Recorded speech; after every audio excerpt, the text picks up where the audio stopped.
It started on a snowy Christmas Eve in a quiet suburban town. The streets were empty, lights flickered in the wind, and the smell of pine from decorated homes hung in the air. Ella had just finished decorating her little apartment. String lights, a small Christmas tree, and a plate of cookies for Santa. It was cozy, peaceful, almost too peaceful. As she settled on the couch with a cup of cocoa, there was a knock at the door. Who could that be at this hour? She wondered. When she opened it, no one was there. Only the faint impression of footprints in the snow. Just one set, leading away. Shrugging it off as a prank, she closed the door. Then she heard it. A soft, deliberate tapping coming from the window facing the street. She froze. The street was still empty. Slowly, she approached and saw a figure standing just beyond the snow. A man, or something like one.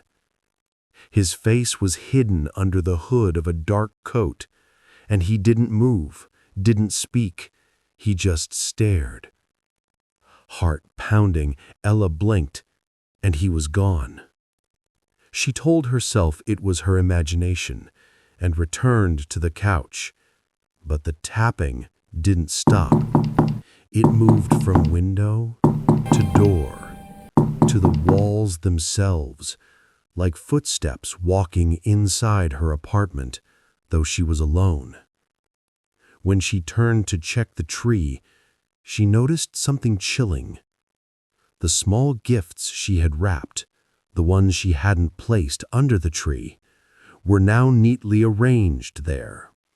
And on top, a note. I brought myself a present. You won't need it anymore. She ran to the door, locked. To the window, frosted over. The tapping grew louder, now like fingernails scraping against wood, all around her. By morning, neighbors found her apartment empty. The lights were still on, the tree perfectly decorated, cookies untouched, and in the snow outside, a single set of footprints ended abruptly at the doorstep, as if someone had vanished into thin air. To this day, no one knows who came to Ella that Christmas or why she never left her apartment again.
It was Christmas night, and the snow had fallen so heavily that the streets were almost invisible.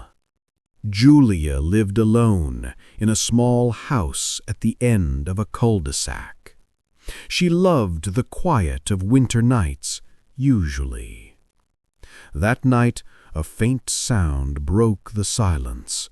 Singing.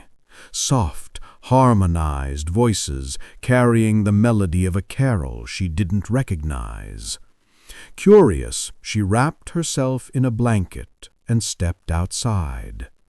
There, in the falling snow, were 4 figures, children, she thought at first, standing in a circle, their faces hidden under hoods. They sang perfectly in tune, but their voices made her skin crawl. There was no warmth in them, no joy. "Who are you?" Julia asked, her voice shaking. The singing stopped.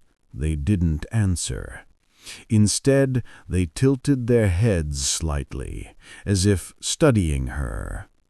One figure stepped forward, holding out a hand, and in it was a small bell, its surface blackened and cold.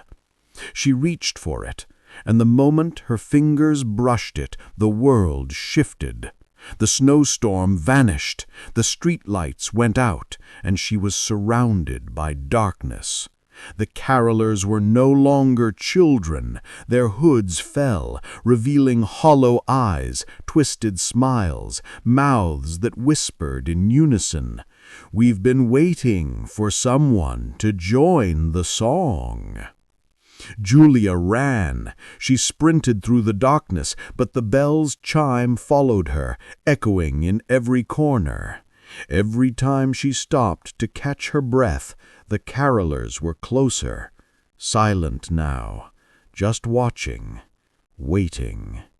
By dawn, the neighbors found her house empty.